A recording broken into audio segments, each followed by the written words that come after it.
Stream. Okay, going live in 2. So dear participants, welcome to this first panel on climate, environment and human development. My name is Stefanos Fotiou. I'm the Director of Environment and Development Division in UNESCAP. And first of all, I would like to ask apologies for the delay, which is actually caused by me because I was confused with the different time zones. So apologies, I got the time wrong. But I'm here to guarantee that we will get the time very right when it comes to the next 1.5 hours. So I want to thank, first of all, the organizers for inviting us to be in this panel on climate, environment, and human development. I think we all live in a new reality where the COVID pandemic has changed the way we do business, has changed the way we are actually interacting, and has changed, and hopefully this will change the way we are thinking about our future development. And there's a lot of studies now and a lot of scientific reports that they have proved that this situation that we're facing right now, the COVID pandemic, is nothing more than part of a process that is called zoonosis. And zoonosis is when diseases from the natural environment, from ecosystems, they pass to humans. So this pandemic happened because we have broken our relation between human development and the natural environment. And we are here today to discuss how, by going back to a new normal, this new normal could be much better and greener. And we think that there's a framework that could support such building back better, the framework of planetary health. So the way we are planning to run our session today is we're going to have first an introduction in this concept of planetary health by my good colleague Nicole De Paula, which is in the International Institute for Advanced Sustainability in Potsdam, and also the founder of Women Leaders for Planetary Health. And after this, we'll go to a panel discussion with also a number of good colleagues that I will introduce them later when we start the discussion. So Nicole, I'll give it to you for the next 15 to 20 minutes. I am controlling the presentation from my side, so you will need to let me know when you need to change the slides. Thank you. And please, perfect. It's yours. Thank you, Stefanos. Thank you, everyone, for being with us. Good morning from Berlin. Very nice to be with you all. So let's go to the next slide right away, please. I want to start with some good news. Today is really apparently the best day to be alive, and we know we're here together. So that's we're starting a positive note. But if you go to the next one, you see why I'm saying that today is really a good day to be alive. We have amazing indicators showing, our life expectancy improved, poverty reduction in many regions of the world, child mortality reduction. So we have many reasons to be celebrating the type of progress that we have nowadays. But of course, there is a little trick. If you go to the next one, I would say that today is also the worst day to be alive. So we're starting here, of course, in this moment. But if you go to the next, exactly on this one, you see why I'm saying that. So you do have a lot of the previous picture showing, our oceans completely in the format of a world garbage. But if you take some of these indicators, what we call this great acceleration, we have, of course, a lot of carbon dioxide emissions, problems of ocean acidification, increased water use. I think we're going to discuss a little bit more in detail these examples. We're destroying our soils with excessive chemicals, fertilizers uses. So there are many ways that we can discuss that we are really eating tomorrow's fish. So Stefanos, if you go to the next slide, please. And the way it is a good, very common way to show that is through the concept of planetary boundaries. So I don't want to go too much into detail here, but it's just the idea that, of course, the way we are conceiving our progress and our development has this risk of going beyond these green safe areas that we are considering here in this circle. So one of the important points of this work is really talking about, in terms of especially climate change, biodiversity loss, in addition to some chemicals and deforestation, we are really missing our target completely and probably going to a very unsafe space of development. If you go to the next one, there is one interesting correlation, and here's a big, the point here of this graph is to show how you have climate change in these areas of growth, very high growth population, and the more vulnerability to climate change. Of course, the Global South, a big problem there, very much affected. There is a connection. I'm not going to go in detail in this topic, but for example, the excessive use of, not use, but conflict over resources in some of these areas, so causing migration, displacement. I'm just trying to bring this example to connect to the topic of environment. Next, please. So a key idea here is really about planetary health. We're talking about human health in this time and this geological historical moment of the Anthropocene, when we really would need to rethink human health and the way we design public policies in health. And what we are trying to bring here for you today is the absolute importance to bring public policies in health, public health, with environment, which is something that we tend to forget so far. It has the idea of planetary health has a lot of strong roots in studies, of course, in ecology, which brings systems thinking, this idea that everything is connected to each other, and sometimes we tend to treat, for example, could be climate change, could be biodiversity, this fragmentation of solutions that we have been trying to do so far. So planetary health tries to bring this all together under one umbrella, a good narrative for us to move forward, and especially in times of COVID.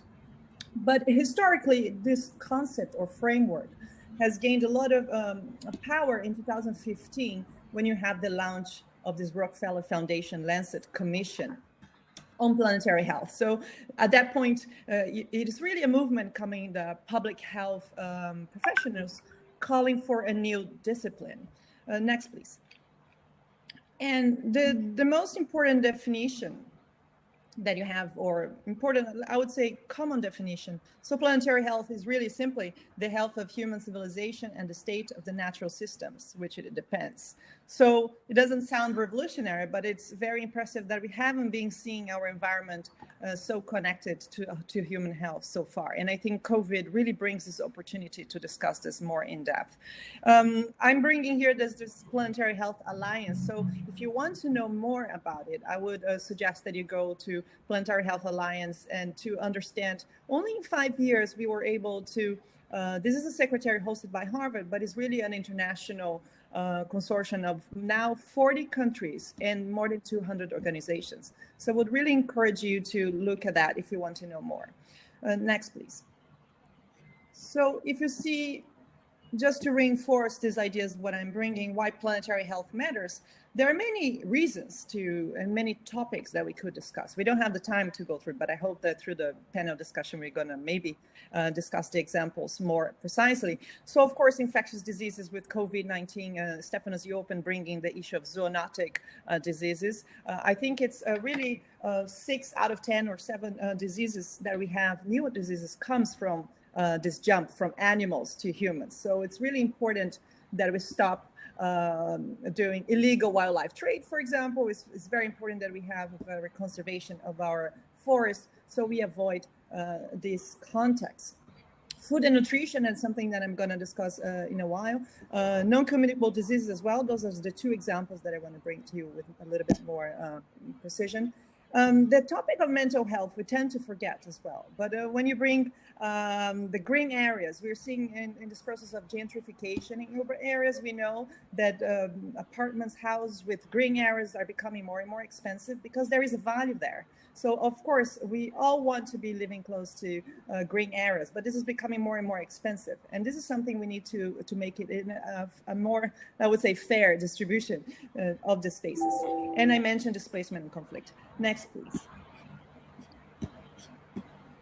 What I want to, and then if you bring here the major categories of non-communicable diseases, and very much connected, not only a problem of developing countries, this is a really problem for all countries at the moment, and very connected to the way we are dealing with, there is this funny picture here, you are ordering food, but now maybe you're getting chemicals in your plate today, and this is causing different types of cancers, disruptions in hormones, your hormones.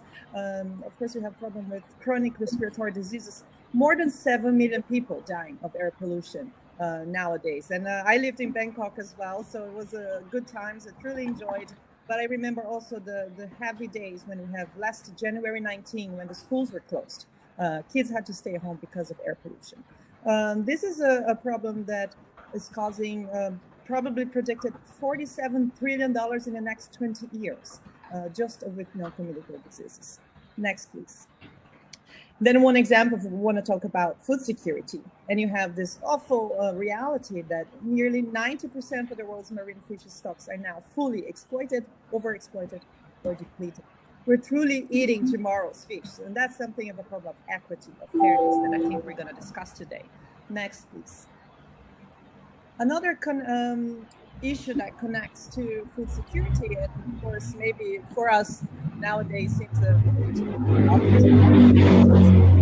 So we know that the decline of pollinators is threatening supply. And there's a study here in Germany, for example, that estimates a 76% decline of this pollinators. But the point here is not to bring precise numbers, but saying they're truly disappearing. When you see, we cannot find them anymore. And of course, only creating bees at home where we're seeing this is increasing, but there are growing studies also showing that you could have conflicts between these wild pollinators, because pollinators are not only the bees, even the bats and other types of insects.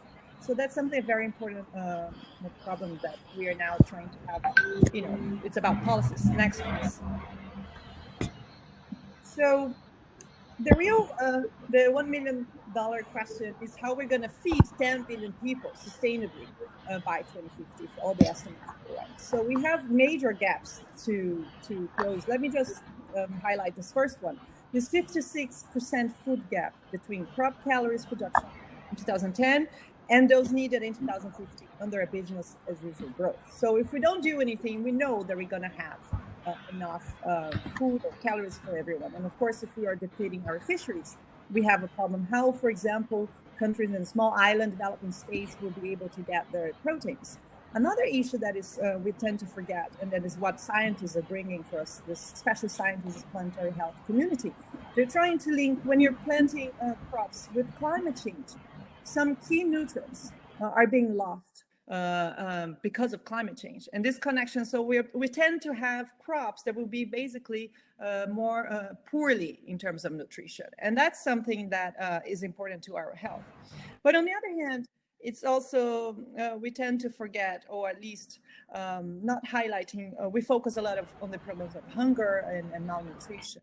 But if you see here, there's this photo in the New York Times this year, saying by 2030, nearly 1 in 2 adults will be obese, and nearly 1 in 4 will be very obese. So of course, we're not eating proper food anymore. We're eating, since the invention of donuts, this is probably the most, it's being more powerful than a weapon. We are creating all this, maybe killing ourselves with donuts and excessive sugar and processed foods. So it's not only about, and we know that we cannot just go there and expand land. So how do we solve these things? If we go to the next slide, please. One essential dimension is really to create sustainable food by 2050. So we are seeing here what is interesting is to really go beyond the SDGs, because we talk about the SDGs, we only have 10 years to go. But we need a vision that I believe planetary health brings this vision a bit more powerful, that is for a long term. So I don't want to go in detail, but it's just to say that here it shows that we have more people to feed. We need to prevent agriculture just expanding everywhere. And we need to be smarter about this. So how can we at the same time lower emissions? There are a few examples here. For example, of course, changing our diets, and maybe our colleagues will give some concrete examples. But if you have this impossible burgers, I would say that if they're not made from meat, the amount of so much less water that we're going to be using, if we just change our diets, for example. Next slide. And the reason I'm bringing the topic of diet is we do have one thing that was good. I also encourage you to search that planetary health diet. This is something that was created in parallel with another commission that shows the ideal. If you want to save the world, at least a little bit, you definitely need to consider changing.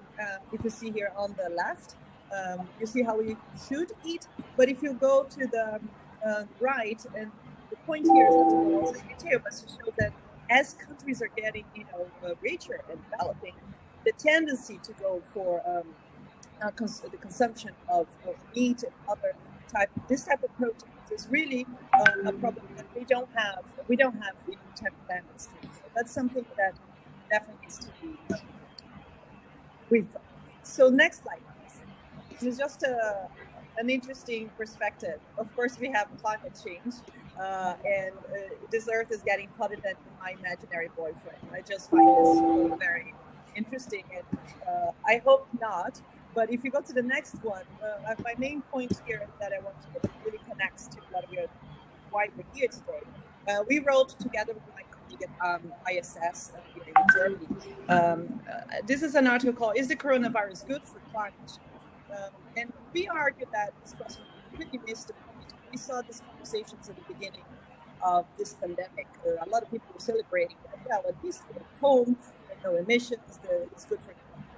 But we argue here that what is really important is not to climate change, and this movement is all about human rights, it's about fairness. We don't want to be emitting less CO2 and having people dying as we are seeing in this crisis.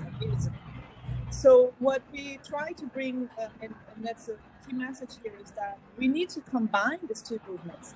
I don't see the way of COVID that we could delay climate action. Of course, there will be problems. That's the discussion that we're going to have today.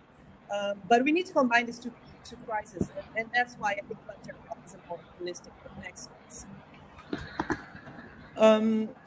One key message from my talk here is that planetary health is really a vision, a narrative to multi-solve global challenges in this time that we're calling the Anthropocene.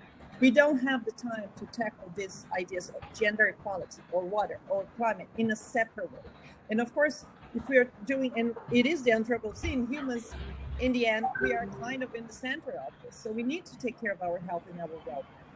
Next, please. One of the things, and I like just the title of this book, "The Obstacle is the Way." It seems that a crisis, it's a good moment to drive change. Humans normally don't tend to do important decisions or change if they don't have a crisis to deal with. So perhaps I think if we think on the positive side again, we are living in these great moments, and perhaps this disruption will make us to realize that many of the solutions that we are in need at the moment, and they're not inside the hospitals. It's not if you want a country that would go and say, oh, we need to create more hospitals because we have a pandemic. Well, how about thinking before that? Next, please.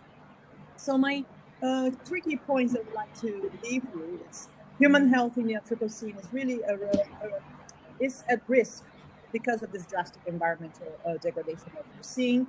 So we are the first to know, and probably the last generation to be able to take action. So it's really the message of urgency. We need to act now. We don't have 5, 10 more years to do, as of course important reports like the change are showing. We have 10 years to take action. So we need to the planetary health lenses, public health, and environmental studies. So it's just, I'm bringing this point because overall it's about prevention, and we need to bring these topics to universities, to students. We need to act together, understand this through a transdisciplinarity. Please, next slide. And in conclusion, what I just would like to leave you with an invitation. Brazil, my country, we're going to host in April next year. More, it's not 19, but 20 something. I also suggest if you go, we invite you to join us. The next topic of this global summit on planetary health is about bridging communities for planetary health. You know, the topic of polarization of societies are so divided in so many democracies of the world. So if you don't join forces with that, you're not going to have the luxury to achieve the sustainable development goals. So if you go just for the next one, just like to thank you for the time. Happy to be in touch and happy to have this conversation with this amazing panel. Thank you, Stephanie. Nicole, thank you very much. Thank you for giving this nice overview. And you touched upon so many important items that I'm not going to dare to make a summary of your presentation. I think it's self-explaining itself. I wanted to focus in on one point about the point of destruction, that probably destruction is the opportunity. It really takes me back when I was doing my PhD and I was exposed to something that is called the creative destruction. It comes from a scientist, Schubert, beginning of last century, and he talked about this creative destruction. So talking about the structures, we cannot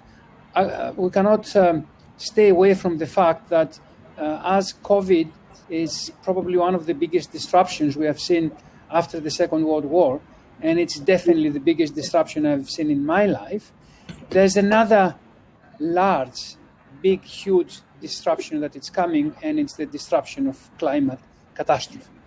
I don't want to call it climate change anymore because it's about a climate catastrophe and a climate emergency. So I want to start this discussion now with the colleagues in the panel. I will start with my good colleague, Dr. Riyadi Jalande, that is an academic program officer in the United Nations University. And Riyadi has worked really a lot of years on issues of environment, sustainable development, and specifically climate. And I know, Riyadi, you have worked both on adaptation and mitigation, and also very commendable the fact that you are doing a lot of work at the national level. So how you see the future of the climate action vis-a-vis this new reality that is posed by the COVID-19 pandemic? So is it climate action going to happening the way it's happening right now? Do you see any changes to the better, to the worse, and what are these changes? Over to you, Ren. So thank you so much, Dr. Stefanos, on this opportunity to be involved in this great discussion. So the future of climate action in the midst of COVID. I know we understand and we noted that COVID has brought a lot of changes to our life, our society, our work. COVID, on the other hand, has brought very short, I think, not positive, but intended output, the way we see how climate will bring a positive quality of the environment, for example. In terms of climate action, I think it depends on the type of stakeholders that we are talking about, and also the type of activities done for climate action. Let me then go one by one in terms of who the different decision making in respect to their respective climate action. I think let's start for the community. I don't want to start the community last. With the community, COVID-19, they are the one who have been impacted strongly and disproportionately by COVID-19. We also know they have been impacted, especially community in developing countries, in most vulnerable countries to climate change. They are the one who have been impacted disproportionately to climate change, and COVID just push them on the brink of like we know that poverty reduction and poverty will increase. We know that new poor will also increase, and in the long term, achievement of poverty is threatened through COVID. So I think climate action at the community level, we need to turn it around in terms of focusing this issue of inclusivity in climate action, putting community first as the agenda now. And also, I think what's important with COVID-19 is that this issue of social protection, some of the social security measures that have been given or provided to this community, we need to remember that this is also something that I think we are calling right now. Universal social protection is important, and this social protection will for the community will not only help them in a shorter term, considerably shorter term of COVID, but also longer term of COVID. So this is something that we need to look at for future, current and future climate action. Then on the activities of different organizations. I think now COVID, this 1 year, maybe next year, give us time to rethink on the way we pursue this strategic climate action on our activities. We know now that we need to be prepared on future shocks. COVID is an indication, but we know that climate will give more or will exacerbate, and within the scale that is much bigger than what we are experiencing now. So that's also how climate action is will need to change with respect to the action of implementers, organization. And on top of that, I think at the international level, coherence is necessary. And when I say coherence of global framework, we have SDG, we have Paris Agreement, we have Sendai framework. So climate action in the time of COVID needs to strengthen this coherence because I think now there has been a very big call to ensure that all the fund and the activities that goes to COVID recovery needs to consider three things. They, of course, first needs to be inclusive to be just. So focusing on the community or the sectors that is heavily impacted. But they also need to be green. When we say green here, it needs to be low carbon. So climate change is like using COVID emergency as an opportunity for accelerating our climate action. And also, I think also COVID also we also need to ensure that the recovery from COVID do not even make climate action worse. In this case, in crisis mitigation, we left all the plan that we had before, all successful in terms of climate action. So that's I think my reply to your question, Stefanos, in terms of how COVID recovery and COVID crisis influence climate actions. Thank you. Thank you very much, Ariandi, and thank you for pointing out a lot of issues that they have to do with society, actually. You talked about the new poor, and I think this actually could be a slow ticking bomb on the foundations of society. Nicole, in her presentation in the opening, he showed a couple of reasons why we should be happy. We are living more. More people get out of poverty. There's another issue that we have to be unhappy, and it's the increase on income and social inequality. And this thing that, we don't have many tens or if not hundreds of millions of people, they don't have the opportunity for a better life. So I really think we need to see how we avoid this before it becomes a really disturbance for society. We talk about the climate, and I said already that I'm looking at this as one of the next wave that it's coming. And I was thinking about a caricature I saw in one of the big newspapers. I don't remember if it was the New York Times or the Washington Post or another one, showing three waves coming towards people. One was the weight of COVID, the second was the weight of climate change, and the third was the weight of biodiversity disruption.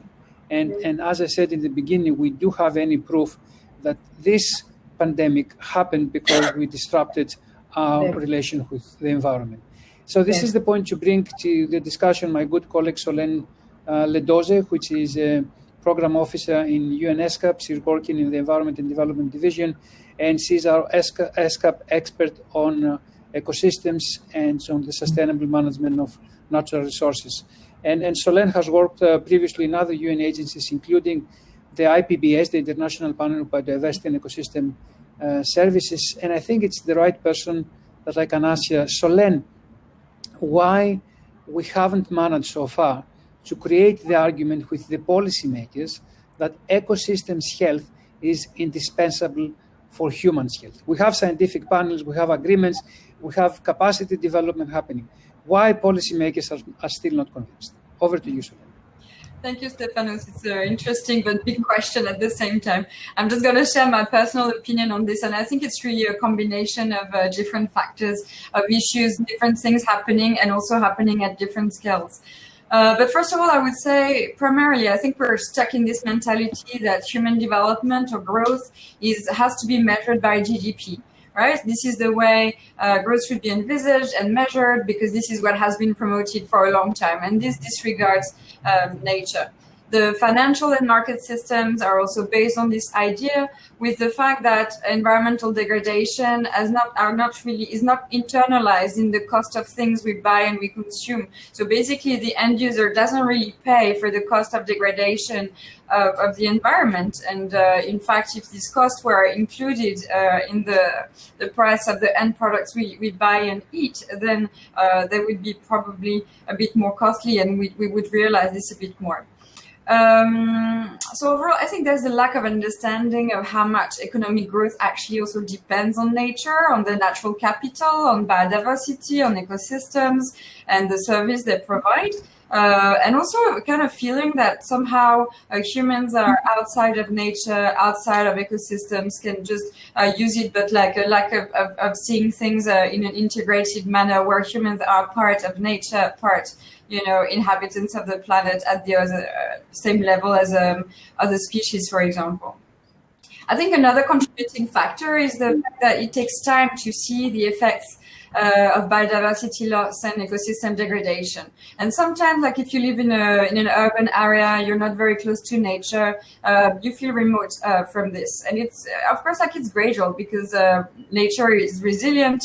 And so this process takes a bit of time. So sometimes it might be like, you're going on holiday in your car and you're thinking, well, actually, I don't have many insects that are kind of on my windscreen during this trip.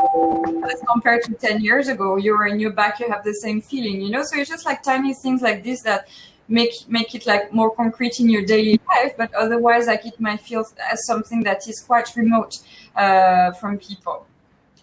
Then I think a major factor is also the fact that, some of this environmental degradation, as I was saying, happens over a longer period of time, and that, in fact, the political systems are made in a way that people have to set much shorter-term political objectives. So really for them, it's difficult to have an incentive to bet on the long term on environment when they have to demonstrate impact in the short term. Then I think there's an issue of policy coherence as well. There's we see that in many countries, governments work a little bit in silos. And sometimes environment is not really given a very central place, a lot of funding, although it's one of the 3 pillars of sustainable development, we know that, but also through the fact that the health, ministry rarely works with the environmental ministry. So in fact, like there's no real discussion on the links between the health and environment. Then I think also because of the fact that there's not very strong regulations to protect, the environment in the financial, in the financial system and in markets, then it's quite easy to overuse resources because you focus just on price, right? And then also to a certain degree, and as you said, I've worked with the IPA Secretariat for a while, biodiversity and ecosystems are complex systems, complex issues to understand. Things are interrelated, things evolve over quite some time. And so it's difficult to measure. Taking the time to really understand what is happening and so forth is not so easy also for policymakers to grasp because it's complex issues. One other aspect also is the level of responsibility, right? Environment. In recent years, we've been talking about global environmental commons more, and it's really the concept that environment is a shared responsibility. We share climate, we share the air, the water systems are also global ones, oceans too. So the question is really who is responsible for stopping this environmental degradations and so forth.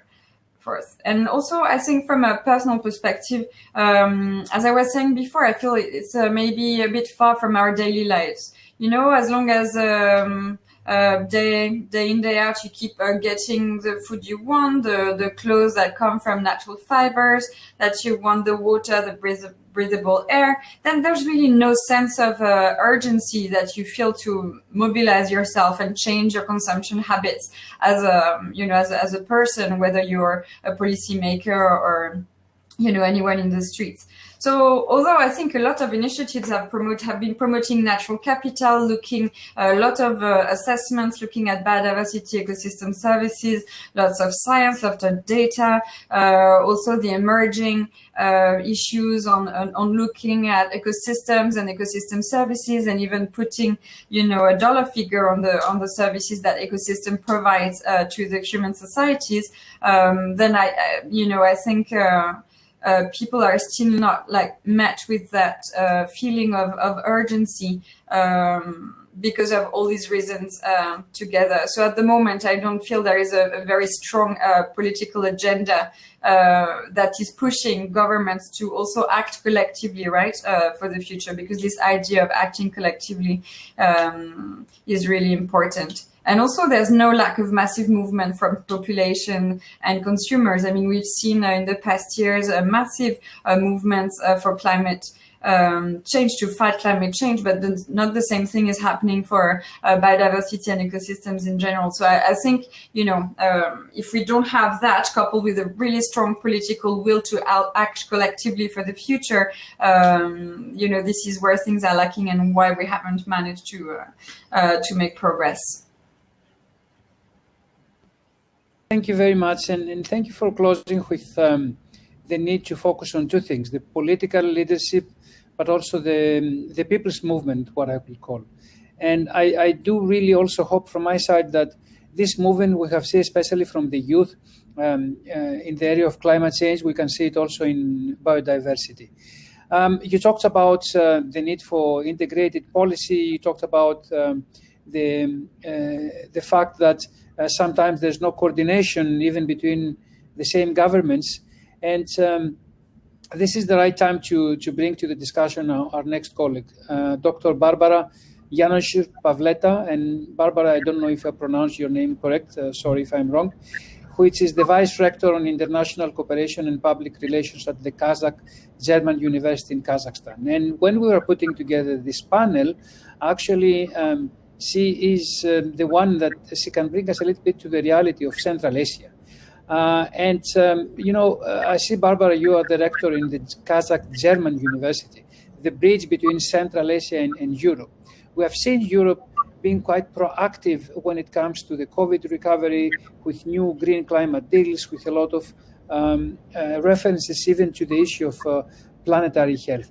So my introductory question to you, Barbara, would be, do you see planetary health being something that it can provide elements of solutions for natural resource management, for water, which is something you're working, but overall for sustainable development and for the management of natural resources in Central Asia? Over to you, Barbara. Thank you very much. A great pleasure to be on the panel and talk to you all. That's a very challenging question, because I'm a little bit like an alien living in Central Asia, but maybe this gives me, but already for a long time, so it gives me maybe a little bit of external perspective on this, how things are going on here in the region. At the same time, while listening to my colleagues, I had the feeling, that we are speaking about very, very gray, if not a black picture of the day. However, Nicola has so nicely started saying this is a good day to live, and why. But I understand that this is a way of building up the tension, and at the end we will offer the listeners and to each other an exchange about some solutions, how we can go out of this situation which we present today. So indeed, Stefanos, you have rightly pointed out to the water, which is one of those areas which needs this planetary health approach very, very much, because it needs a, first of all, integrated approach. It needs to integrate different disciplines. It needs to integrate different perspectives from different sectors where water is being used. So it's being basically used everywhere. And it needs this awareness where Solène was speaking about, that people, as long as they don't feel the urgency, they don't think about making any pressure towards the governments or towards even themselves to change their habits. So I think that that the new perspective is very much needed. And if you look at the water sector in Central Asia generally, again, I start from something what I don't like. I mean, from the black picture, a little bit at least black, because we know that I mean, we are here in the basin of the Aral Sea, which is very often called one of the biggest ecological catastrophes worldwide, when it shrinked up to less than 10% from 68,000 square kilometers for the last, let's say, 60 years. So that's a pretty vast change. And of course, in the ecosystems, in the economy, in the society. So this health, right? So I take the Central Asia in the sense of a part of the planet. So when you look at the region from the perspective of the little bit more narrowed down to the region, it's indeed we witnessed the issues related to the mismanagement of water and related biodiversity losses, related somehow also the impacts of the climate change, which Central Asia is one of the hotspots for. At the same time, we have the habits, to use or to overuse the environment and not to protect it, looking at the waste and air pollution. So the pretty quick development, especially of the countries like Kazakhstan, I'm sometimes asking myself whether the countries, they really look at the integrated or sustainable approach to their development, right? But maybe just taking very clearly example of water, which I probably understand a little bit better. If we look at the history and exactly this trend of which was mentioned by the previous colleague, that the countries may probably for the good sake, for the benefits of people, are trying to develop their economies to get more, economical welfare. At the same time, very often they comprise at the end environment, right? So this is in the system of water very visible as from the 60s, or maybe even earlier in the time of the Soviet Union. The two main tributary rivers of the Aral Sea, the Sirdarya and Amudarya, were very much diverted towards the irrigational purposes, to irrigate the agriculture. And indeed, one of this historical goals to be a champion in, for example, in cotton production was fulfilled, and when Uzbekistan at the end of the 80s was the world champion in growing cotton, and we understand very well how a big footprint leaves the cotton on the water system. So of course, then there were some political and economical, technical decisions, for example, to build up the so-called northern Aral Sea, building the dike over there to stop the flow of the Sirdarya, that it does not gets kind of lost in the desert, because this is indeed a very desert prone region. So I think that we can speak about a lots of black, points, but at the same time, I very much see that countries are also doing their efforts, and we have to consider that countries those are quite young countries still. They are around 30 years old, if you want so. Mature, but still very young, and building their nationhood, and everything before was one country, right? So like a Soviet Union, and then suddenly they were prompt to do the decisions on their own. And one of the first decisions which they took at the beginning of the 90s was to bring themselves around the convention about the water cooperation. So it was very wise, but since that moment, we also see that probably there is still too little action and too little now, especially in terms of adaptation to the climate change, because the existing conventions, they don't mention not even climate change, but they don't even very much give the existing regional bodies, like it's a Fund for Saving RLC, competences to lose the environmental issues, a part of the one commission, which Sustainable Development Commission, which have been set up. So, or issues like very much related to water. I mean, the food security, the energy security. This is something what in the regions where most of the countries are developing countries, a part of Kazakhstan, this is extremely important, that we first of all look how we can really balance those benefits and economical, social, and without compromising environment. So only one positive note, which I just probably would like to bring still to the picture, is that there is a lot of leadership, that people are thinking about this. Maybe sometimes the big pictures are too big to change, to make a change by the individuals. But on the local level, you still can see the very big commitment of the leaders, local leaders, governmental leaders to this field. But I mean, you know, still it's very vague. I mean, what it means, commitment. It could have been much worse, in the sense of taking into account the climate impact, the health, the level of poverty in Central Asia. There are no wars on water, right? And I think that speaking in the, we can make it very, you know, red picture or black picture, saying that there are conflicts, that there's a lot of tensions between countries, between people. Somehow it's true, but it's also important that we look for the balance and look also at this positive sides which are coming out of the people who are working in the field, who are working also in the cities or on the governmental level to try to manage this very difficult system. Because water, I mean, this is so complex. I mean, water is used by the industry, by energy, for food security, for human vital needs. So, I mean, whether we can kind of overplay this importance of water, probably not. But that's why also the finding of the solution is so difficult. So I think we are on the way, and Central Asia still needs the support and the attention from abroad.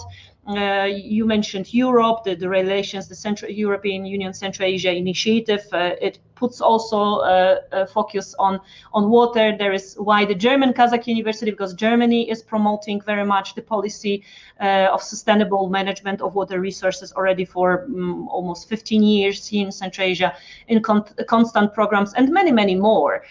Sometimes it's like a mixed blessing, because you know, too much development aid is probably also not good, or it must be coordinated. But I think that still we are somehow on the way to bring the regional together.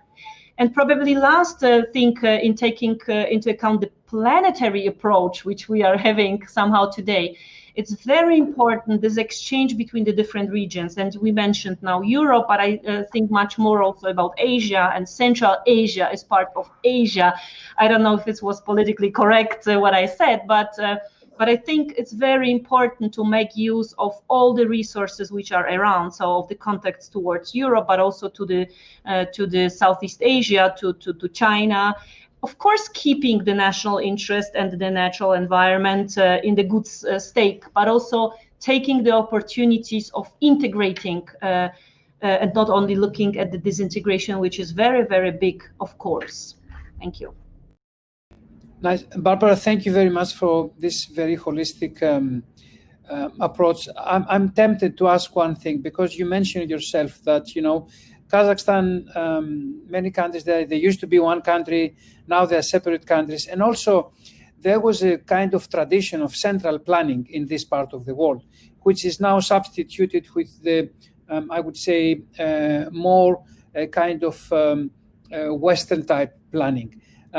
Just could you take 1 minute and let us know what you think should be the kind of balance between central planning and local action, because Riandi also mentioned communities as the first part on her introduction. So what could be the balance of having both effective if we want to design something on planetary health? Probably the balance would be, I mean, again, if we speak about if we use the example of water management, it would be so-called integrated water management. So this is also a very well-known concept developed already at the beginning of the 90s by the Global Water Partnership, and then undertook by the many other organizations. It became also this idea of basin management, first of all, that you look at the water resources first of all from the divergent perspective about the management of these different sectors using water, that you look at the basin management, so it's a natural planning, that you look at the water course at a water basin, even if you want, so at the ecosystem of the water basin, so it's even beyond the water itself. It could be biodiversity, climate, and anything around, so actually basically everything what is within the basin. And very important when we mention also the local communities is the stakeholders approach, that the management shall be done by as wide as possible set of stakeholders. So all those who are interested in the management. And one of the solutions, very practical solutions, is setting up of so-called basin councils. When you have an organization bringing together different stakeholders from the basin, be it those usually polluting industry, then the environmental activists and the local government and local farmers and players, all of them together coming and discussing the basin plans. So how can we develop the basins together? And this is an approach which is globally applicable. So I think that for Central Asia, it's obviously the same question. Thank you very much, Barbara. So thanks all the panelists for the first round. We had one more panelist to join, Dr. Cecilia Tortadaya, but due to my mistake with the timing, probably she will not be joining us. So, but I want to start the second round of interaction now. And Nicole, I will start with you now. This panel, as you can see, with the exception of myself, which I'm representing the male gender here, it's a panel of 4 exceptional professional females. And I must say to you that it was not happened on purpose. I mean, when I was putting this panel together, I thought, what's the best professional I know in this environment? And all the names came up, and it was your name. So we ended up with a panel of women. But, you know, at the same time, I'm watching all this news the last 6 months about the COVID, and it's men everywhere. And my question to you, Nicole, would be that this planetary health approach is a new approach. So we definitely need a new mind for this approach. So what could be the role of women empowerment in the search of planetary health solutions? And is it possible with women empowerment to have a better kind of development paradigm as the one we have already, which we need to admit that it was designed mostly by white men? Thank you. Thank you, Stefano. Short answer, yes, it is possible if you do and empower. That's, as you can see, it's a very interesting panel, but as you know, it's also an exception. Of course, women, they don't lack knowledge, right? Here we have more and more women in education and getting degrees and getting a very professionalized. So, but I want to bring the COVID-19 really opened space for having this conversation. And the issue, so I've been, I'm a political scientist. I work with international affairs. So I'm coming from a world of international politics. And as you know, also being at the UN is a very still male dominated. And of course, when we talk about this, we need to think about the aspects of decision making. So just to give an example about COVID, and if you've seen men everywhere, but there was a recent study saying that 85% of all the COVID-19 task force around the world, 85%, the majority, is men taking decisions for the world. So there's now concrete data showing what we're doing here today is really an exception. So when this COVID hit, there are 3 things that I would like to highlight. Is that first of all, we forgot. So the global call for the lockdown was stay at home. But if you see in terms of fairness, a lot of people didn't have homes to stay. And then the second big solution for COVID-19 was to wash your hands. But as we know, a lot of people don't have running water in their house to wash hands. That's not the reality of all countries.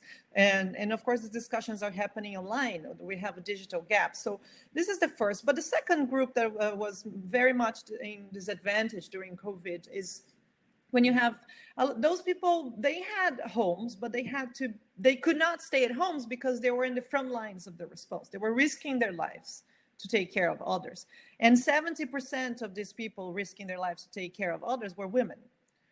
They are, we're talking about the nurses, we're talking about this frontline healthcare workers. So that one we're starting to see that, wait a minute, women are more at risk during this COVID-19 because they're out there exposed and we don't even know what's the impact of this disease. And the third group is, maybe there were other, we were not healthcare workers, but we were at home and we have water and we have internet. But then women were at home and they were probably someone's, now they work, as we know we have men, but school were at home too. So there's the social norms and expectations that they would have to do. We already know about this double journey of work, but when the lockdown hit, it was really clear who was doing the most of the work for example, homeschooling and not being able. And there was another very interesting study, but more on the luxury side, as we know, the disparity of peer-reviewed articles. So who were at home, so said, oh, okay, I'm home now. I'm going to not lose my time. I'm going to produce more articles and I'm going to advance my career. So the people who could do that were men. So they were there writing articles at home and getting promotions at the universities or, international organizations. So what we're talking about here is really about decision-making. That's the disparity that we are seeing. And when you're talking about this holistic or integrated approach, the example of water is interesting because I attended also in a few weeks ago, maybe an example, an event talking about the areas when you have water scarcity, you have the abundance of women. So men tend to leave, they have to. So you have a problem with water scarcity, women are still being in disadvantage. So the point here is really another just number that is also interesting. Yesterday we had a discussion that is that women, they are 14 times more likely to die in natural disasters. For example, so when you have floods or climate change that, as you said, is a climate urgency, climate threat, catastrophe, we're going to have more women perhaps suffering the consequence of this catastrophe. So, and that's why seeing this connect, so I mentioned that I'm for international affairs, but I join now the topic of health. We're all learning in this. But when you see these numbers, you say, wait a minute, there's also something missing here. This gender dimension, which tend to be treated and isolated, tended to be underfunded. They need to be at the core of these solutions. And on the positive notes, as here said, if you empower women, if you give education, you're going to solve population growth. You're going to solve, they're going to have more skills to deal with the problems because in the end, we still need to adapt. It's about mitigation, but it's about adaptation and resilience. So that's why I founded this Women Leaders for Planetary Health, which is this knowledge hub and this network to bring these people together and to have these conversations.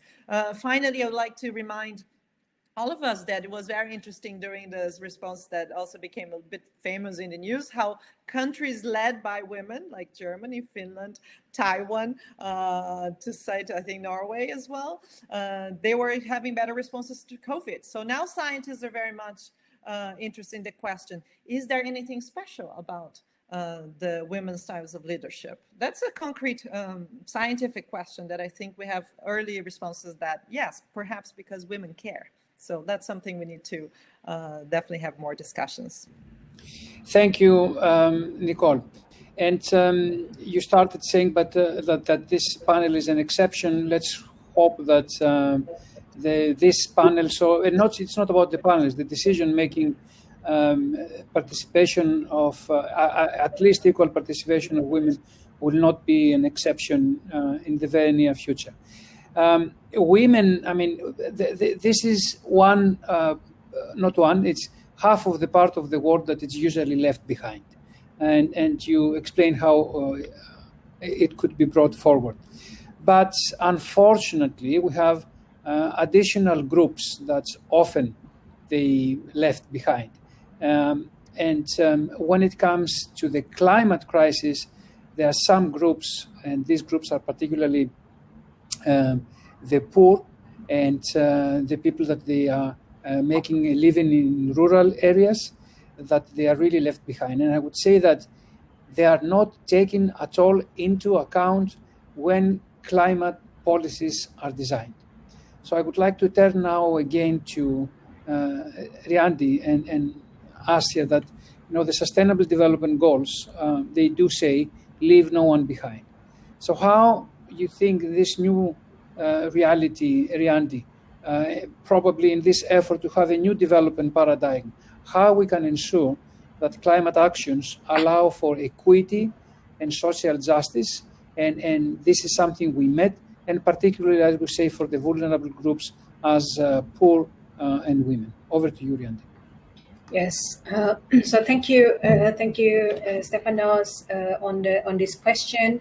I think let me open by saying IFRC studies. There are 6 mechanisms by people, IFRC study focuses on people affected by disaster. So 6 mechanisms by which they were left behind. So they were out of reach, out of sight, out of place, and out of caste. So this mechanism then is important to understand this. So through understanding the way they get left behind, so we know that we need to have specific intervention for that. Sometimes money is available, but they are not accounted in the proper government mechanisms. Money is available, but they cannot reach through these people here. They are on the move when they don't get accounted, so they cannot get access to that money. So first of all, I think its data is important to understand that there are different mechanisms in which people get left behind, and also I think this social justice and equity is very important. This is also the issue that has been taken out through our discussion in the IPCC now. I think IPCC AR6 looks at what's new in terms of impacts of climate change on the poor, and I think this social justice and equity will come stronger. It's about focusing on the vulnerable people, and then making sure this social science, different approaches in social science, human rights perspective is used for climate action and intervention. I think I also would like to pick up on the issue on impacts on vulnerable groups. While of course it's true that the poor, women, people in rural area are vulnerables, but also we need to frame this paradigm that they are also active agent of change. So understanding what kind of understanding the capacity and capability of this community, so that we can allow for supporting climate or supporting an enabling environment that will allow to turn these vulnerable groups into like actors of change in climate action. I think that's important. So that's, I think, my short intervention in terms of how can we ensure justice and equity ensured. However, I think I remember one thing in terms of poor and new poor. We sometimes think that the poor will be, of course, located in the global south, in the region of Africa and Asia, but increasingly now we data shows that new poor in developed countries are increasing, especially like young people or older men living in cities in New York, like in these major cities. So they also need to be, their perspective needs to be considered, and this is also, I think, another way of leaving no one behind in this climate action. Thank you, Dr. Stefanos.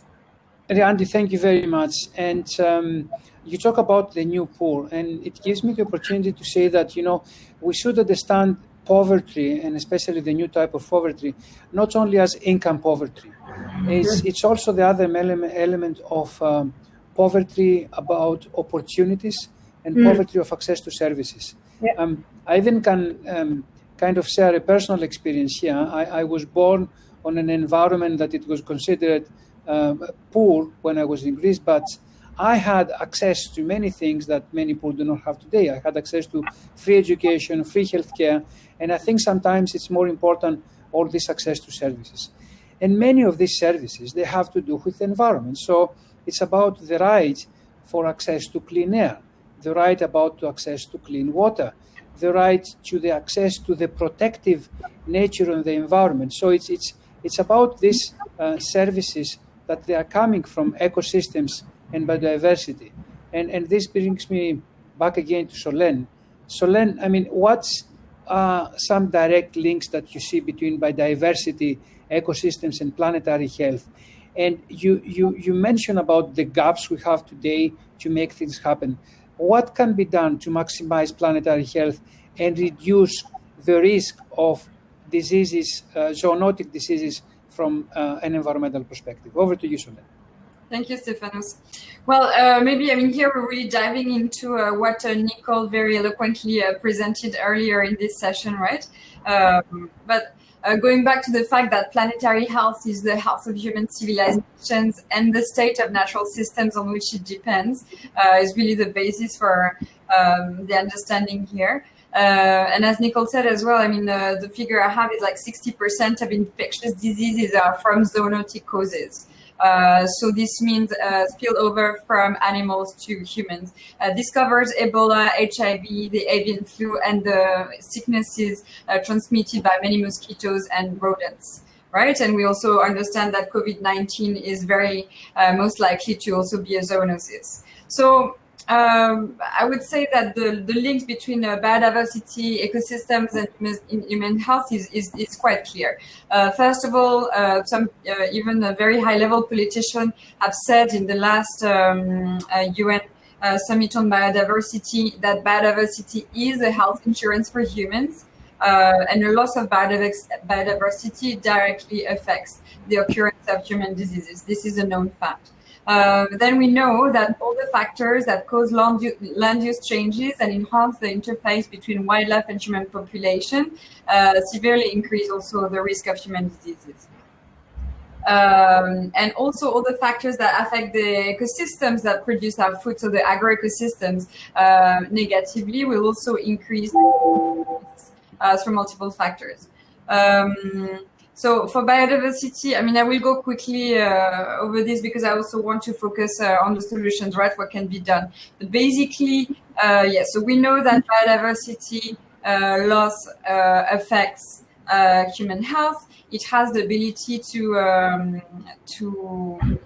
higher the risks and the emergence of new pathogens, but also impact the re-emergence of known diseases such as dengue and malaria. Some new theories even look into whether dominant species, so here talking about the humans in an ecosystem, actually are putting a target on their own backs because they reduce the diversity and therefore become the main focus of pathogens. And this is something that is being currently discussed now in the COVID pandemic situation. So this is one example for biodiversity. Then, of course, we know that land use change augment the risk of diseases, right? They enhance the interface between wildlife and human populations, and so the risks of transmission of infectious disease are augmented. Resource-intensive industrial monoculture farming and urban sprawl into other areas cause severe damage to the natural environment. They drive land use change, they reduce the habitat for wildlife, and therefore increase that interface between wildlife and human populations.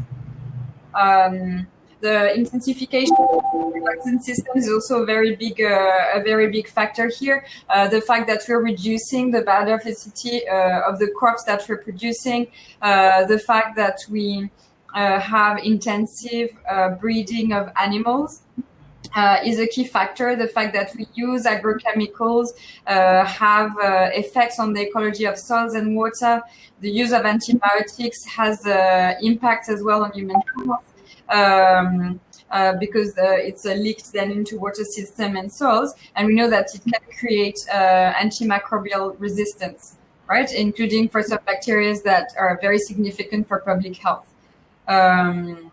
And other forms of pollution also affect ecosystems and human health, right?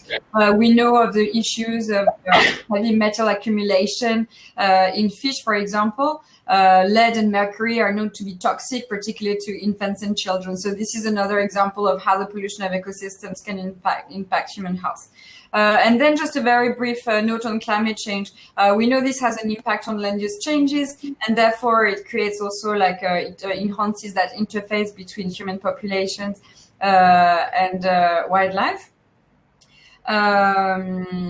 And also it has an impact on species that are then forced to move into increasingly smaller areas and find new habitats that might be in closer proximity to humans. So all of this creates novel ecosystems where animals and humans alike are exposed to new viruses that might be dormant in some animals such as bats, but are potentially lethal for humans. And we know also that disease prevalence increases under warm and humid conditions that can be impacted also by climate change. So overall global warming is forecasted to increase disease prevalence. So now, I mean, going into very specific actions, what can be done? Really anything that protects biodiversity and ecosystems will have a positive effect on lowering the risks of future zoonoses. So in the short term, if we green the recovery package, you know, we pay more attention on the role of the environment, and not also like, you know, looking of course at the social and economic consequences, but not forgetting the environment at the risk of degrading it more, would be really important as a first thing. Then we also need, of course, in the longer term to green a bit more the economy, so that what I was referring to in the first part of this seminar in terms of the bad financial incentives, the financial markets that basically encourage people, firms, and all the financial sector to overuse natural resources and degrade ecosystems are abandoned. And then I think in the long term, you know, really thinking more about what we're doing today, adopting planetary health or One Health approaches as well, that would be supported by a whole of government approach that would tackle at the same time environmental health and human health could be only beneficial. I think obviously, like I talked about some of the key drivers in ecosystems that affect human health, and we can, you know, work on this. We need to work on biodiversity and ecosystem conservation. If we focus on afforestation and agroforestry, here we also are going to protect those forests and minimize the loss of biodiversity they host, but also the interaction between wildlife and humans. We've seen the dangers of intensive agriculture, transition to different food production systems, such as agroecology, offer really good solutions for low carbon, risk-informed, resilient, regenerative, and sustainable agricultural practices that also protect biodiversity and help avoid the drivers that I was explaining earlier. And then there are like a range of other factors. Of course, we talked about, for example, stopping wildlife trade, which is one major thing as well that countries can do to effectively reduce the risks. Addressing climate change, as we've seen, it compounds the effect of biodiversity degradation and ecosystem degradation. We could look also at more sustainable urbanization, because we know that cities that are developed in an unsustainable way can have an impact on land use change, on unsustainable consumption patterns and pollution. And finally, from an environmental perspective, although it's not directly connected to ecosystems, but since we know that air pollution actually heightens the risks of respiratory diseases, and also the severity of the symptoms that's been proven for COVID-19, for example, then any effort to address air pollution will also be very beneficial in ensuring that we reduce the risks of zoonoses from better managing the environment. Thank you. Solène, thank you. And thank you for outlining also the interlinkages between solutions, that we cannot look on one thing and at the same time forget the other. I think the interlinkages and the holistic approaches it's extremely important. It's sometimes I even find myself to have difficulty figuring out what could be the way forward for integrated solutions. The best way when you feel you don't have an answer is to make the question to someone else. So I want to come back to Barbara and says, so far, for the last 1 hour and 10 minutes, I think we're not so optimistic here. Yeah, we're describing a lot of things that they have gone wrong.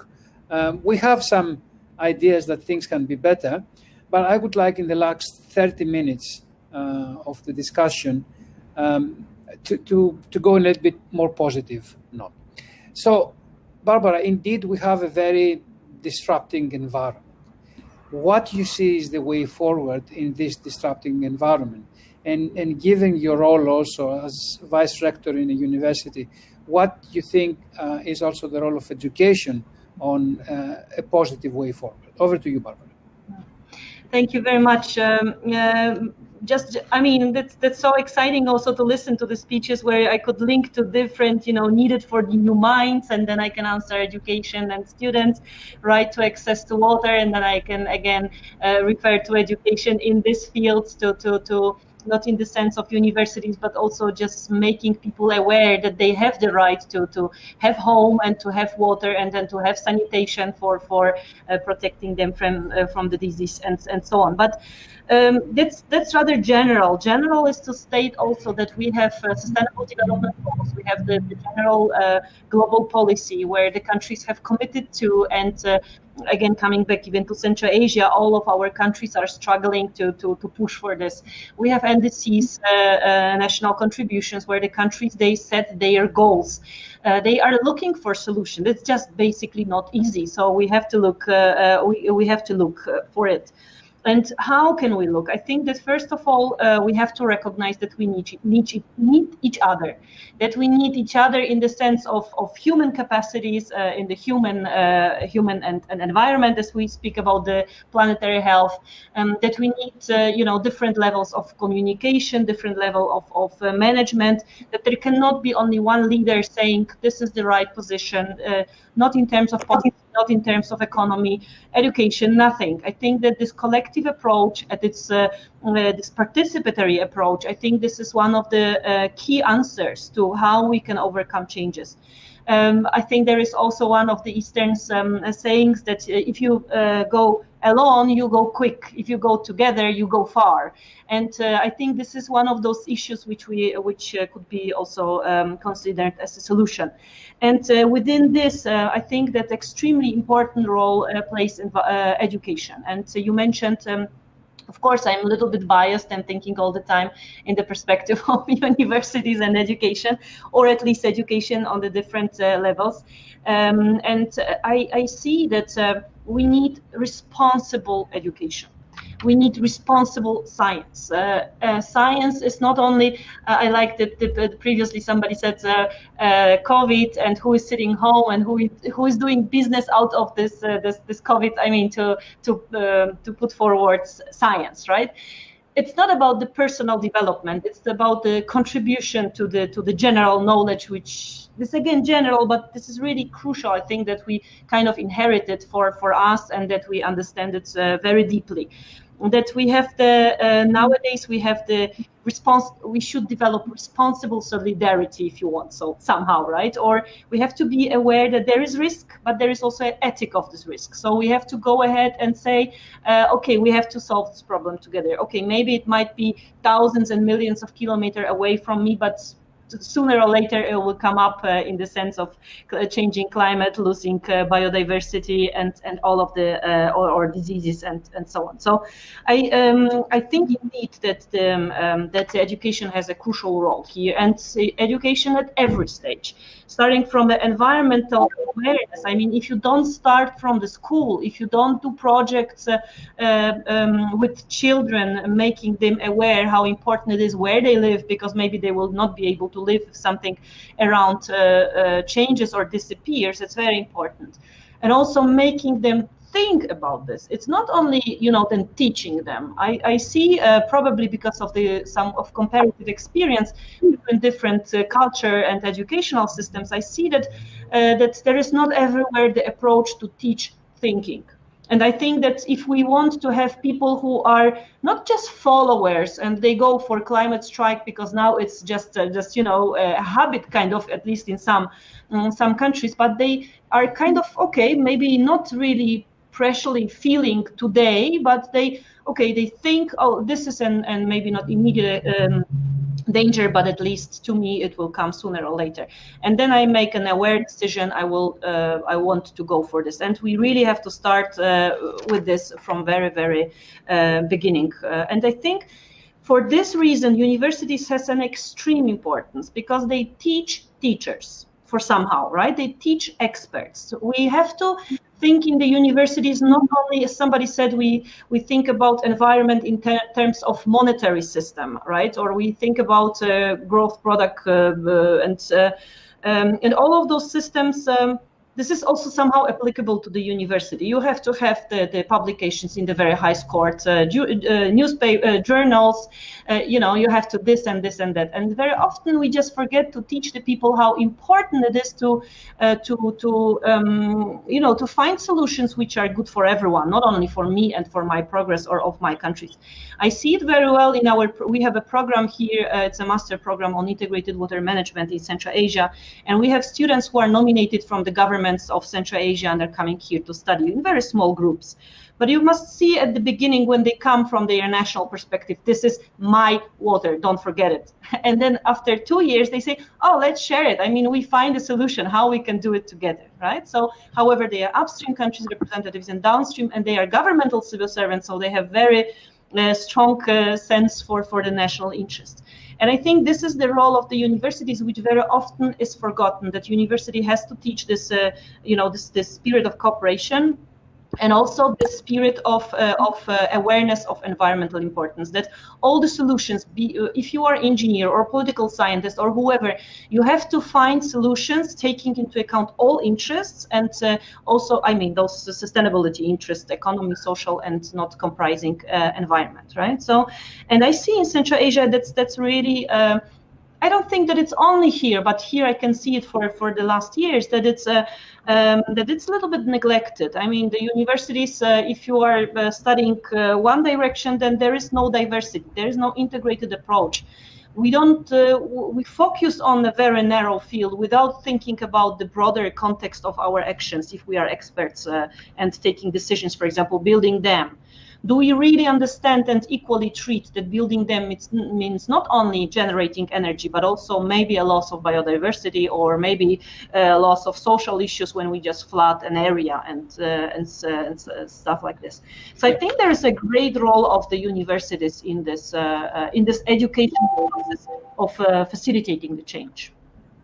Thank you, Barbara. So we're approaching the last round of questions, and I want to say here we have 2 questions from the audience. So I want at this point also to ask the audience, if you have additional questions, please put them forward. I understand they will be part of the Q&A text that we have.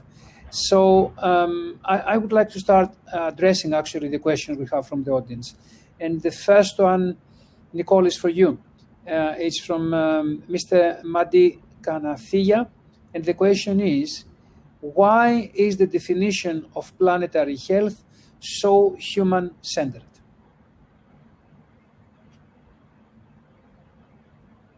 Thank you. Great question, and I think I have been involved in this debates now for 5 years, and there's always this point to say, is it too human-centered?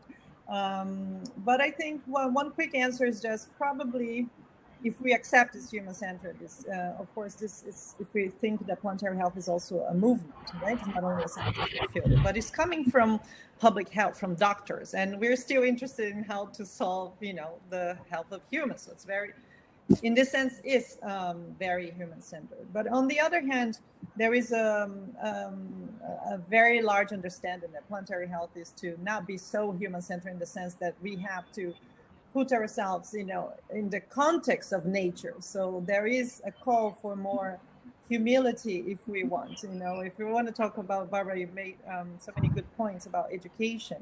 And I think that's very important that we understand also traditional knowledge, right? It's not only the official education that someone will be teaching the others. So planetary health is really open for this idea, what we call transdisciplinarity, which is not necessarily just across disciplines, but you have the call for co-creating solutions for all this, because I don't think it's not only about the disciplines that will have the responses. In many projects, and I think you're all involved in some sort of this, when you go to the local communities or even in other countries, we understand that many of the solutions are already there. And sometimes we think there is a problem, that it's not really the problem. And I have examples in Southeast Asia that the European Union funded projects there, and we have professionals arriving and said, that's the problem we want to solve. It's flooding, for example, except that the community is not concerned about that. So you have to listen and pollinate knowledge across these things. And on this, the connection is also on this traditional knowledge, the importance of nature, or this moral responsibility, and I think we mentioned ethics. So I think from that perspective, we are really trying to be more attentive to nature from the moral perspective, from the ethical perspective, and only from the intrinsic nature, the value of this nature, not only for in this narrative of the natural capital or ecosystems service. So I would agree and disagree that I think it's a human-centered, of course, on the definition. But on the other hand, there's a very strong call for the respect of nature for its intrinsic value. Okay, thanks, Nicole. And let me stay one more minute with you. You mentioned in your presentation that, of course, planetary health is a multidisciplinary scientific field, but at the same time, it is, or it should become, a social movement. And I would say that, we are looking, we are observing right now, I think, a re-emergence of the social action. For all the bad reasons, because we have messed up completely when it comes to environment and other things, but we do see a re-emergence. So if you can, very briefly in 1 minute, how you think the social movement can help to accelerate these transformations for planetary health? Well, very good question. I think it helps massively. I think that's the most interesting part of this discussion, actually. For me, when I deal with planetary health, of course, I like the science of planetary health. Quantify, in a sense, what is happening to our health when you put these chemicals there. And a lot of this is a bit unknown, in a sense. But on the other part that is truly more exciting is that the social movement. And I think the planetary health community is becoming the social movement. And it's as a response also to this integration that we are talking about. It's not only about water, it's not only about climate, it's not only about biodiversity. It's not a competition. We need to cooperate to bring all the sectors, international organizations and governments. So the social movement is very, very important. I think we mentioned someone, I wanted to develop, when we're talking about leadership and the regions, the difference in regions. What is happening now, for example, for the planetary health, we're having regional hubs. So each region is also trying to come up, what does it mean to improving planetary health in your own? I co-founded the regional hub in Latin America, which is in São Paulo, Brazil at the moment. I'm collaborating with the regional hub in Southeast Asia. That it's very interesting movement. We have now a project in Eastern Africa to go local and ask these professionals or these communities, what do they think planetary health means in their context? We do have also regional hubbing in Northern Europe. So this is now the interesting part is that it's evolving through a regional perspective and through a bottom-up approach, which is really this part of social movement. And we talk about Black Lives Matter, I mentioned the questions, of course, the women empowerment. But once you realize that these connections and this crisis are connected, because even if you call it the youth, how many really young people are getting funding to talk about climate? Maybe I know 2. Young. Do you know anybody from, I don't know, another reason that is not, from Sweden or Germany? I don't. So we have to expand that. The movement cannot be one person. And this is, so this calls for how do we expand the techniques of, do we have funding for this people, for example? That's something that, but it's very exciting because it's growing very fast. Thanks, Nicole. We need to go beyond the Germanys and the Swedens, and I think even before we go to the funding, we need to ensure that they have, first of all, the right for free speech and the right, before they ask for funding, to be able to put what they want to put in front of the public. So thanks, Nicole. Riandi, let me come back to you. I mean, from what Nicole describes, and I think from what we have discussed before, a whole of society approach is necessary to ensure that the climate actions are accelerated if we want to meet the Paris Agreement. I will say not if, as we should meet the Paris Agreement. So what, if you can take 3-4 minutes to tell us, what are the opportunities for generating support from everyone, from the youth, from the civil society, from the private sector, from other, I would call non-traditional actors for this work, and especially in Central Asia. And let me also say to the audience here, if you have additional questions, put them in the Q&A tab of your chat. Riandi, over to you again. Yes, so thank you, Dr. Stefanos. I think I will pick up, to frame this question on, opportunities for social, for climate action. I think I will turn this, I will pick up on this issue of social movement. I think it's very important to understand this phenomenon of social movement. Oftentimes, we relate it to climate change. This is about, I think, we know about environmental, physical tipping point. When we say tipping point, suddenly the Iceland green ice, ice in Iceland, in the North Pole, that's another tipping point in the like the coral reef in the equators. That's another tipping point. So, but we know this is like environmental, physical tipping points. We are now moving to discuss social tipping points. This is where environmental pressures get so high, then it allows for people experiencing the hardship see that that needs to change, and the social tipping points I think needs to be harnessed. But I think what's different with environmental tipping point, sometimes it doesn't need, you don't need a whole coral reef to generate it. Sometimes in a community when environmental pressure gets so strong that I think it will influence. So it depends on the, vulnerability again is important, which determine to what extent these social tipping points will occur.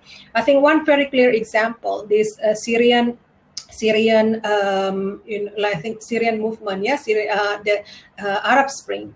It started, of course, it's a peace issue. It's a movement of people due to some of a conflict area. But also, I think some clients from climate studies shows that it's due to the prolonged and then intense drought, which has taken over a long time. So I think the ability to determine that whether this environmental, physical, and social tipping point, where it may occur. However, this social tipping point may, of course, it's not only just negative. There are so many positive things that we can allow for that. I think what's important is to understand, and so the key to get a whole society approach for climate action is about understanding the world view of why and how people would be inclined to be involved. It may come from the hardship in their area. It may come from the education that they have got. So I think harnessing that is important, so then we can get the support of everyone. Ifan, I think you said about the space of youth climate movement. Ifan, now there is. I think there is an article which says whether like this youth climate movement represent the whole youth. It's about, white girl from Europe, but what about say Muslim girls, girls wearing hijab? So that's a whole I think it's an opportunity, but also a big question to us, like whether this worldview gets incorporated, which then allow for community to be involved and willingly contribute. So I think that's one way of being how this whole of society can be involved. Thank you, Stephanus. Andy, thank you very much. Just to say to the audience that I know there's one more question in the Q&A. This is the last question that we'll be asking the panelists. But before I do this, I want to go back to Solène, because Solène, we heard about the need for social movement. We hear about the need of a whole society approach. We in the UN, we know how important the international cooperation and actually the transboundary cooperation is on resolving these issues. And one of the things we need to ensure as the UN is that we make everything possible to facilitate and make easier for countries to solve their problems around a table instead of having confrontation. So could you in 3-4 minutes let us know what you think are transboundary policies that they can ensure a strong biodiversity, ecosystems, and health and human health post-COVID-19, especially in Central Asia? Over to you, Solène.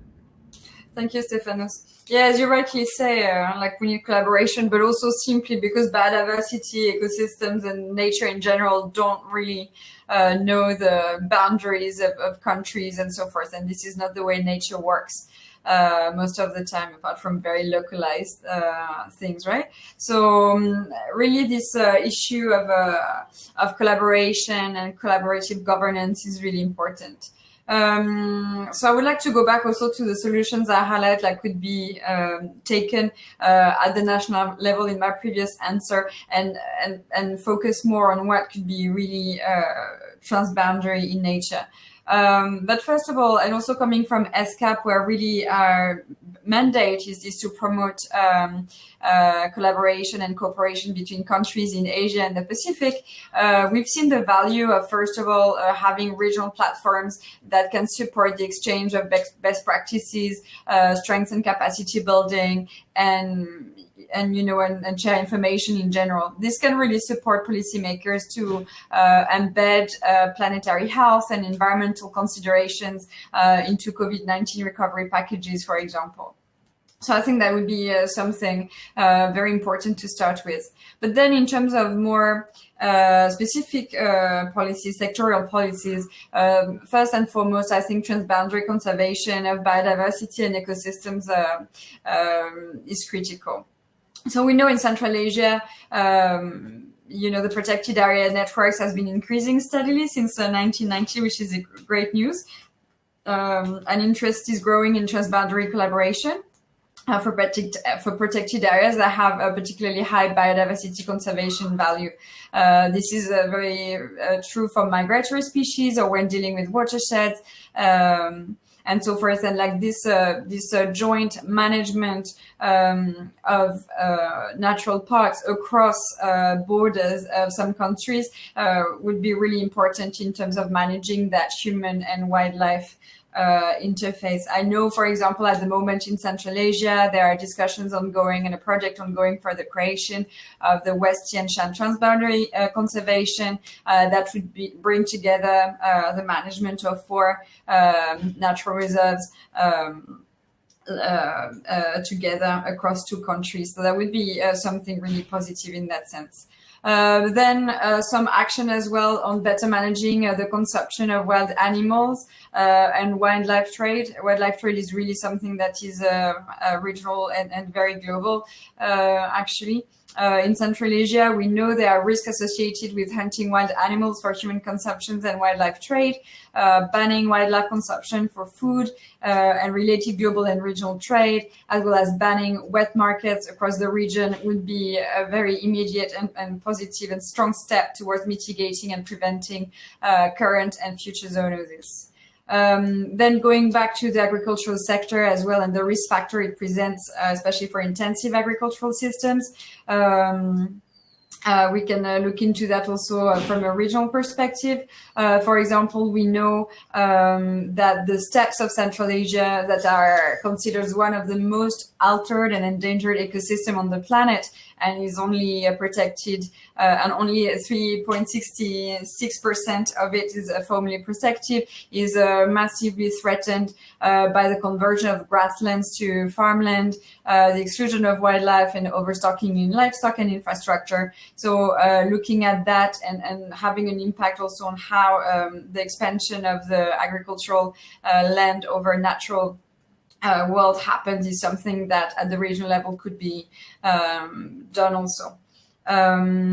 Looking together at the agro-food systems is also something that could be very interesting. Looking at more regional agro-food systems rather than very large globalized ecosystems would would probably also help limit the health risks associated with that.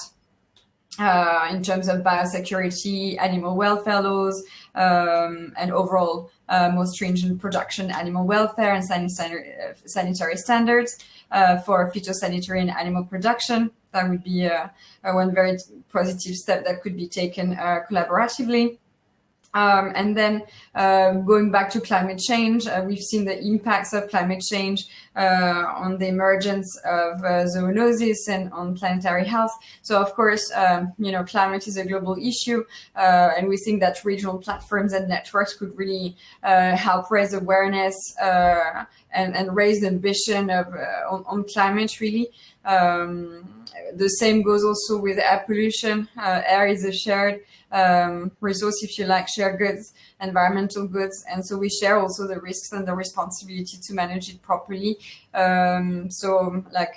Collaboration as well on air pollution could be helpful. And lastly, also we've seen the impacts of the unsustainable urban development, and I think in Central Asia also, we're saying that there's some interesting trends around urbanization, and making sure that these trends are sustainable would help really reduce air pollution, provision more green spaces, make sure that the encroachment on natural areas is limited, that in these cities, if we were to promote urban biodiversity, that would be helpful, and also promote overall nature-based solutions that would help again mitigate zoonosis and climate change and a lot of the drivers that impact planetary health. So again, this is a really kind of integrated solutions. I think we need to tackle this collaboration, but looking at different angles as well. And I think starting from the concept of planetary health as a regional kind of concept for collaboration could be helpful. Thank you. Solène, thank you very much. Edine, at least from our side in ESCAP, we will make everything possible to provide such platform to our member states that we're covering, including the one in Central Asia, to do this. We're approaching the end of the discussion, and we have still one question from the Q&A. And Barbara, I'm going to put you on the spot because I frankly believe it's the most difficult question. And it's coming from Dr. Kuat Akizanov. And I will just read the question as it's in the QA without making any comments. And Barbara, I would like you, if you can, to address this. So the question of Dr. Akizanov is, dear speakers, can you talk, please, whether the economic model, parenthesis, the neoliberal one, close of parenthesis, practices in Central Asia actually facilitate predatory exploitation of the local environment? Over to you, Barbara, for the, I will say, not 1 million, but 1 billion question. usually when I receive that kind of questions, I say, I'm only a lawyer. I don't know. So, but probably again, I mean, I don't want to touch upon the whole region, right? Because indeed, when we go into the areas like oil and gas, and so when we look, for example, at the Caspian Sea here in the region, and we see about the political conflict around the division of this area, and what was the reason of this conflict about the division, because there are vast oil and gas resources inside. When we see what is the role of the international companies, how Kazakhstan, for example, as a country is developing, is basically developing quite, how should I say, towards the Dutch disease, in the sense that it's using mainly its natural resources without so much putting efforts on stabilizing the other areas which are crucial, again, education, for example, or others. So I think that there are obviously there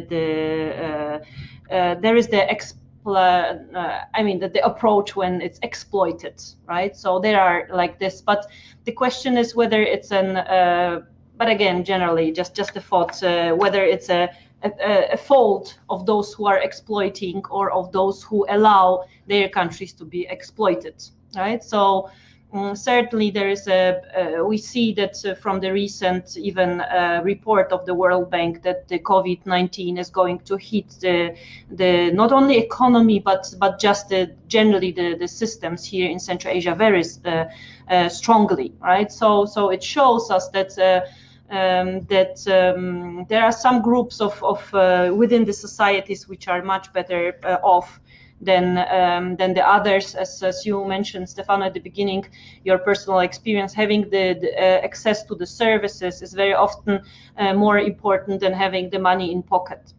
But exploitative approach, I'm very often being asked why Germany is putting so much effort on development water program here in Central Asia. And it's not only educational program, it's a scientific, it's a political program also, I mean, to support the governmental and intergovernmental organizations.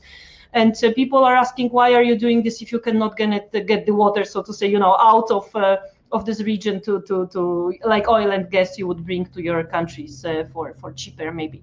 And this just lets me think, that there are probably bad practices and good practices, and there is certainly, at least in the water sector, the understanding of for example, the European Union looking and investing into Central Asia, of saying, okay, we want to invest into the regions around us, our neighbors, because we want to have stability, and we understand that if one is, so to say, part of the planet is sick, that the others will get sick very, very quickly.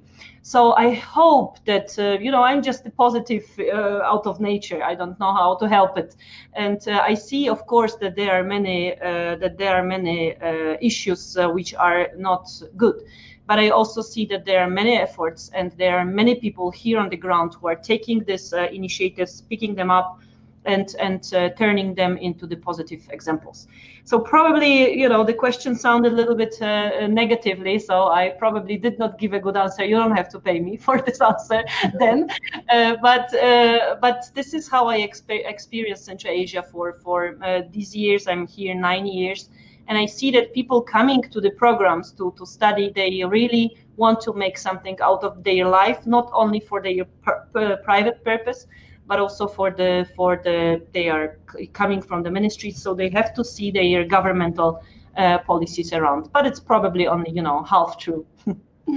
Thank you, Barbara. And let me just answer something. You said when they do you this question, you say, I don't know, I'm a lawyer. There was a survey in the countries of the European Union about 10 years ago about the ministers of finance in the European Union member states of the last 50 years. More than 50% of them, they were lawyers, actually. And I think that, and I would like to start closing the session with this, why we had so many lawyers becoming ministers of finance, because I think the overall approach behind the finance is stability, robustness, frugality, and adherence to rules.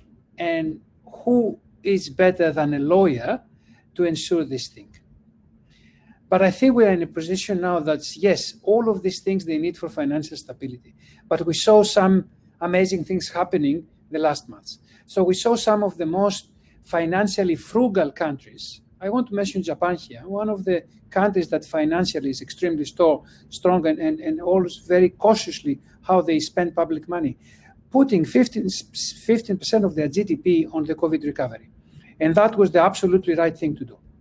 And I think we need to take this example and translate it to the environment and to the planetary health. And I want to finish by, first of all, thank you very much for being in this session. You have made it, I think, all of us much wiser here.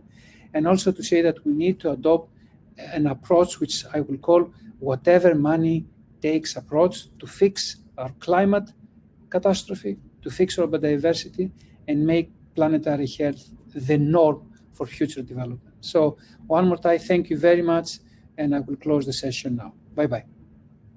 Thank you. Bye-bye.